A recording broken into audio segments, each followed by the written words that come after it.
C'est le jour 8. Aujourd'hui, on est donc à Rijeka, on va y passer la journée. Une des plus grosses villes de Croatie et c'est surtout le plus grand port de Croatie, mais qui a quand même un charme assez intéressant parce que ville méditerranéenne et ville aussi un peu italienne. Pour que vous compreniez pourquoi je suis là, il faut que je fasse un petit point historique, évidemment, évidemment. Je sais pas si vous aimez ça, je sais pas si ça vous saoule. Bon, je fais une version courte au cas où et puis vous irez voir la version longue dans une autre vidéo si jamais. Fiume et Rijeka était une ville que les Italiens voulaient obtenir pour terminer l'unité d'Italie, que les Alliés leur avaient promis pendant la Première Guerre mondiale et qu'ils n'ont pas eu. Du coup, ça a créé des frustrations qui ont engendré le fascisme. Voilà, ça c'est la version courte. Il se trouve que cet épisode, il est au programme Histoire géo bilingue franco-italien en France, en ESABAC, et je l'enseigne, et c'est pour ça que je voulais venir voir de mes propres yeux. Parce que vu que j'en parle tout le temps, je voulais voir à quoi ça ressemble. Je suis dans le marché couvert, la propriétaire m'a conseillé de venir parce qu'elle m'a dit, tu vas voir, c'est authentique, ça se visite comme une galerie. Bon, elle a peut-être un peu exagéré. Une galerie, c'est peut-être un peu trop. Par contre, c'est vrai que c'est authentique, ça c'est sûr. C'est pas l'instagrammable, hein. Là vous allez voir.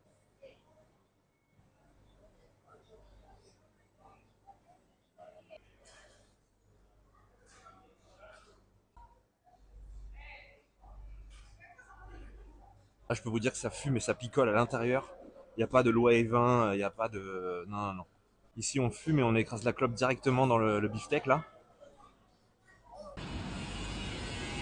Là où ça me fait penser à Toulon aussi, et genre à Marseille ou des villes comme ça, c'est que il y a toujours des autoroutes urbaines quoi.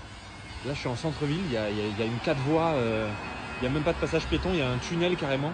On est dans une ville qui a 30 ans de retard quoi. Mais bon, ça, je dis ça parce que je suis un connard de parisien aussi. Bon, c'est très joli, mais ça ressemble à Menton quoi. Ouais, bah, j'aime beaucoup Menton, hein. Mais là je suis pas dépaysé du tout, ce qui aussi me fait du bien. Par ailleurs, c'est pas trop une ville touristique, donc c'est assez vide, pas trop bondé, c'est vraiment agréable.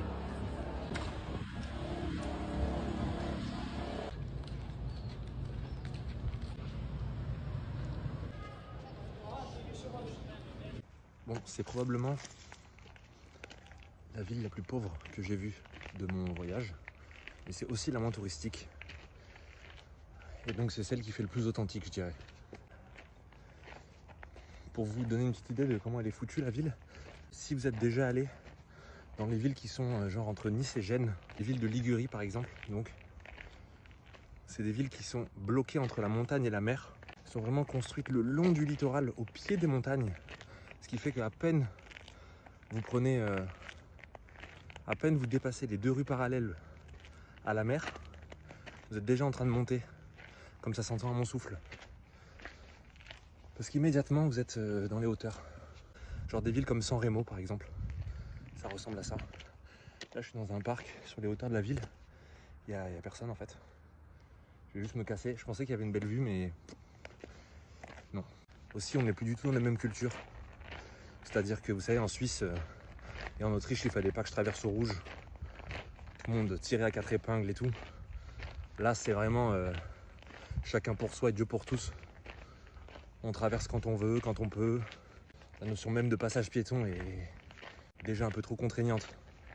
On est sur une conception de la libre circulation beaucoup plus méditerranéenne, libérale. Et vous voyez ça là. Ça, mieux que les sapins quand même. Mais c'est très beau. C'est très beau et j'aimerais bien trouver un point de vue. Et au pire j'irai au château. Je vous mettrai une petite capture d'écran Google Maps parce qu'en fait, là je sais pas si on s'en rend compte, mais la ville est construite au fond d'un golfe qui est fermé par un archipel. Là, il y a un énorme porte-conteneur chargé de conteneurs. Aussi, je suis très content de vous faire découvrir cette ville parce qu'en fait, personne ne connaît. Si j'avais dit Split, Dubrovnik, Zagreb, c'est les grosses destinations touristiques en Croatie. Et la Croatie est hélas aujourd'hui réputée pour le surtourisme. Regardez comme c'est beau. Et là, du coup, j'ai un peu l'impression de vous faire découvrir une petite pépite, une petite perle. En plus, c'est du coup comme une ville qui n'est pas envahie par le tourisme, elle est pas chère. Et bon, là, je suis peut-être en train de conseiller à des gens de venir l'envahir, donc c'est peut-être pas la bonne idée. Et en fait, les seuls qui connaissaient cette ville, évidemment, c'est les Italiens. Et oui, quand je disais fiume, Rijeka aux Italiens, tout le monde voyait exactement de quoi je parlais, parce que eux évidemment ils l'ont appris à l'école, ils connaissent quoi. Petite dédicace à mon frère par ailleurs, maillot de la Gantoise, il reconnaîtra s'il regarde ses vlogs, parce que là il est avec ses amis, il a des amis lui, il fait pas des voyages tout seul, donc pas le temps de regarder des vlogs. En tout cas voilà, c'est avec lui que je suis allé voir un match de la Gantoise à Gand en Belgique, petite dédicace à lui. Bon alors ça c'est la cathédrale, de dos je pense, je sais pas trop quoi en penser pour l'instant, on dirait la Grèce non? Je sais pas. Bon, on va aller voir ça immédiatement. Ouais, pourquoi pas. On dirait le baptistère de Florence. Par contre, ce qui est intéressant, c'est que elle a une forme octogonale surmontée d'un cercle et surmontée d'une pyramide.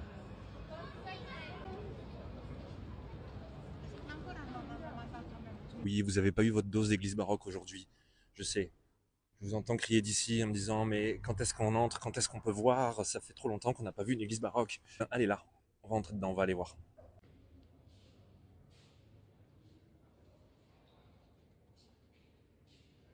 Bon, c'est de nouveau une cathédrale baroque, mais cette fois-ci complètement circulaire. C'est très original et j'imagine qu'ils l'ont construite comme ça à cause des contraintes de la pente, à cause des contraintes urbaines aussi, je pense, parce qu'elle est complètement dans la pente. Et elle est cernée d'immeubles aussi. Il y a juste l'entrée principale que vous avez vue qui est libérée, sinon très compliqué. Il y a quand même des chapelles latérales dans du marbre polychrome magnifique. Donc on retrouve toujours les mêmes codes. En revanche, il n'y a pas de fresque, il n'y a pas de peinture au plafond.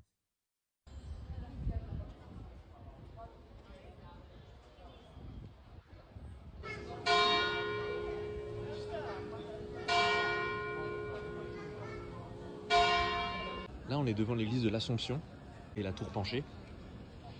Et en fait, on est probablement au centre de l'antique ville romaine de Rijeka, parce que c'était évidemment une ville romaine. On le sait parce que sous l'église, il y a les ruines des thermes. On a retrouvé aussi des traces de l'ancien forum romain dessous. Et par ailleurs, l'église, elle est construite sur l'ancien mur d'enceinte de la ville.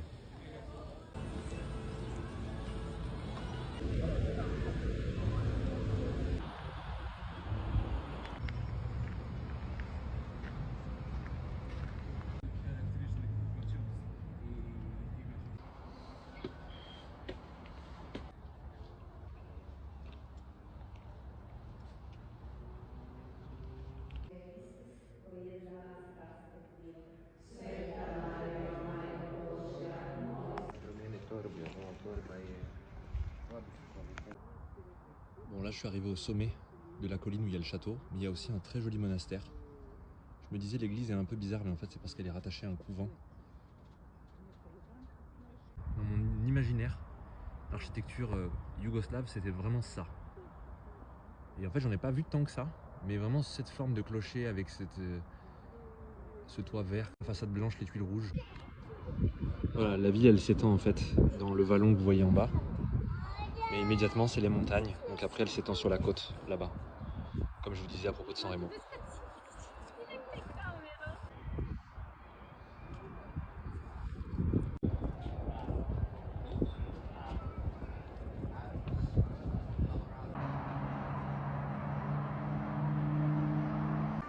Voilà, j'ai monté 520 marches, 560, je sais plus combien m'a dit la propriétaire. En vrai elle m'aurait dit 300 ou 700, je vois pas ce que ça représente. Donc j'ai bien mérité cette vue.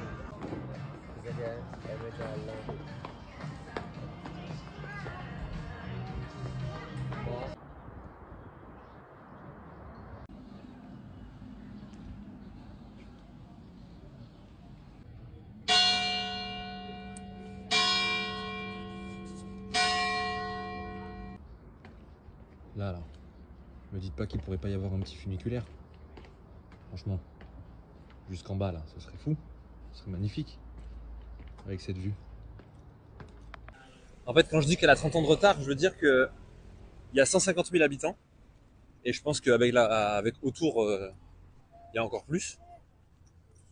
Il n'y a pas de métro, pas de tram, pas de piste cyclable nulle part. D'ailleurs, il n'y a personne à vélo.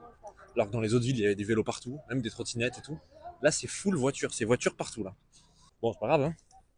Encore une fois, je dis ça parce que je suis un connard de parisien, je rappelle. Pour se déplacer, vraiment, on m'a dit il y a le bus 1, il y a le bus 2, quoi.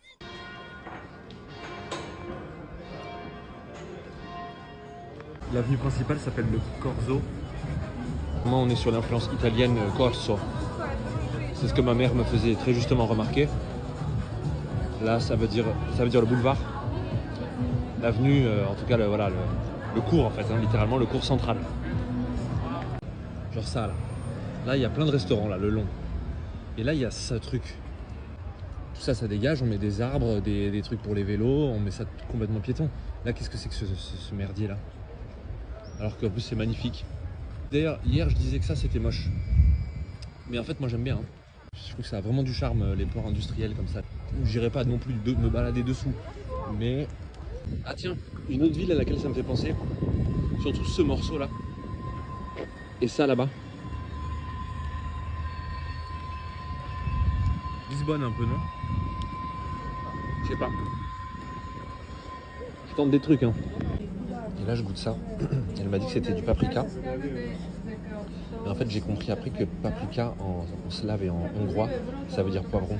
Donc en fait, il n'y a pas de paprika dedans. C'est juste 2 poivrons farcis avec de la purée.